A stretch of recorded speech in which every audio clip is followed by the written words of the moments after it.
যে রুমে কোরআন শরীফ আছে ওই রুমে স্ত্রীর সাথে একান্ত মিলিত হওয়া যাবে কিনা, এমন প্রশ্ন আমাকে অনেকেই করছে এবং আমাকে অনেকে মেসেজ করেছে যে হুজুর, আমরা যেই ঘরে স্বামী স্ত্রী একসাথে থাকি সেই ঘরে একটি কোরআন আছে এবং সেই কোরআন থাকলে আমরা স্বামী স্ত্রী একসাথে মিলিত হতে পারবো কিনা, এমন প্রশ্ন আমাকে অনেকেই করেছে। এই কোরআনে কারীম এটা সম্মান আল্লাহ সুবহানাহু ওয়া তাআলা দিয়েছেন আকাশচুম্বী। আল্লাহ পাক বলেছেন কোরআনের মর্যাদা কেমন দিয়েছেন আল্লাহ পাক, আপনি দেখলে অবাক হবেন। আপনি যদি একটু অ্যানালাইসিস করেন, যেমন দেখেন ছোট্ট কাঠুরি বেঁধে রেহাল, এটার দাম কত টাকা? 100 টাকা। এই 100 টাকা রেহাল যখন কোরআনের সাথে লেগে যায় তখন স্বপ্নে নামাজ পড়া বা বিয়ে করা দেখলে কি হয়?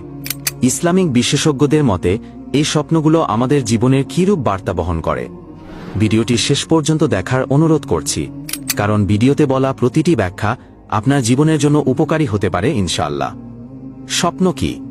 স্বপ্ন হচ্ছে ঘুমের ঘোরে দেখা চিন্তা, ভাবনা এবং অনুভবের সংমিশ্রণ।